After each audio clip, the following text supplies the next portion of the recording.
How you doing, YouTube? Mike Perry here. Just gonna go over this whole Arron Rodgers thing real quick.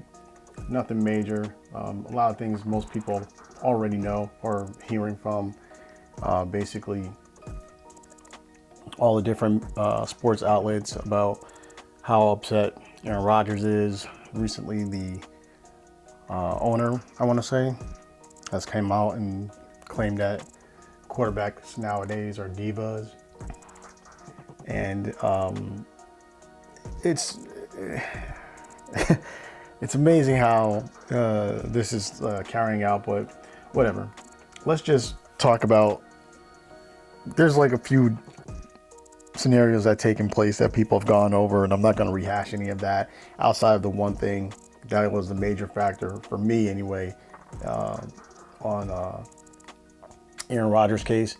As you probably can see, I'm a Raiders fan, regardless of you know, who was on the team. Once a Raider, always a Raider. But anyway, if you take that 2020 draft, I believe they were trying to go and get a wide receiver in that draft, but San Francisco ended up taking a wide receiver that they were interested in. But here's the thing. There were so many wide receivers that were still on, you know, in the draft. But when you think about the idea that with the first 3 picks that the Packers had, that, okay, you missed out on getting the wide receiver you were looking for, but there was no backup wide receiver that you were trying to pick up or get in any shape or form. So with the whiff on that, you still went and got what they consider their best, the best player in the draft in a quarterback. And then your second pick, again, you whiff on getting a wide receiver, you get a running back. Okay, I mean, and no disrespect to AJ Dillon. If AJ Dillon was on, let's say, like a team like Buffalo or Baltimore, where, you know, they have a high running game type of mentality that they might want to switch out on, you know, running backs during their games from time to time. Well, not necessarily Buffalo, because, well, they probably just needed a good running back, but they picked up one themselves anyway in that draft. But my point being is that you have Arron Rodgers as your quarterback. At the very least, offensive skill player wise, it would be a tight end that I would, in my opinion, that you would go and get. But outside of that, my first 2, 3, maybe the whole entire draft, depending on the holes that you have, would have been getting him wide receivers. Someone to shake up the core, to make not only just have Devontae Adams be the major factor in the game, but again, second round pick, they pick up a running back.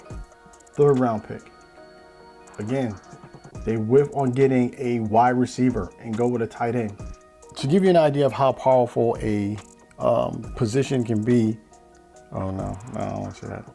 All right, so just to give you an idea, with the tight end that they did pick up in that 2020 season, he played 2 games, started one of them, got 1 reception. So for the entire 2020 season, he earned the Packers with 1 reception of 12 yards. And again, this is no disrespect to the player, but my point being is that with that 3rd pick that they got, Gabriel Davis was drafted by the Buffalo Bills in the 4th round. In the regular season, he played 16 games.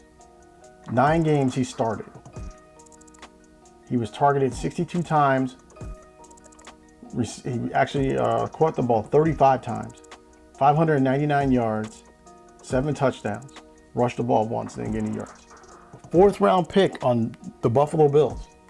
Again, the situation that I'm seeing with Rodgers, and it's not like anything that I'm looking up is not available to anybody else.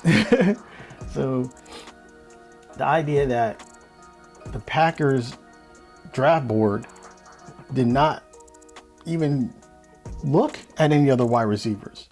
I mean, the evidence is right there. You look at all their picks, they did not even try to pick up a wide receiver in any shape or form.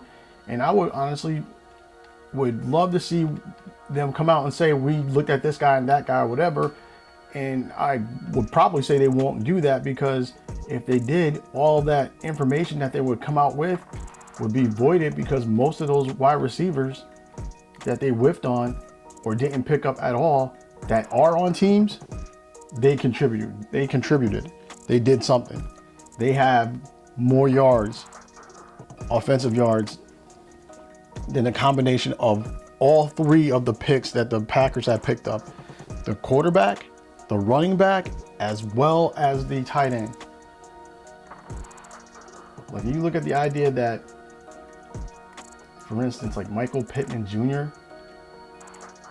if he was able to be on the Packers at that time, 2020 season, 40 receptions, 503 yards. Sure, he only has one touchdown, but again, I would take that over the total amount of what I want to say, maybe less than 100 yards between all three players that the Packers picked up. I mean, A.J. Dillon did get to play. He didn't start any games, but he did play. He had 46 carries for 242 yards, 2 touchdowns. He received the ball twice for 21 yards. But again, you got his 242 yards and 2 TDs, plus their tight end for 12 yards. That's 254 yards, plus their quarterback, who didn't play a game, for 0 upon 0 of 0 yards, 0 touchdowns, 0 everything. So you got 2 skilled players for, I'll even round it up to 300 yards between the 2 players, or 3 players, I should say, in total, to a Michael Pittman of 500 plus yards with 2 TDs. So if you could see that with one player as a wide receiver, you can imagine what could take place with, you know, multiple wide receivers. And again, adding that to Devontae Adams, or just having that extra spark in the wide receiver core to make everybody kind of say, hey, you know what, I got to step up my game too, you know? And that's where my mindset is on that. But if you go back and look at the draft and you basically try to just look at the opportunities that the Packers had to get a wide receiver, it becomes a little bit of it would be frustrating, 100% frustrating. And then as far as the contract goes, I mean, even when Arron Rodgers signed it, he stated it right then and there. You know, if anything, they guarantee 3 years.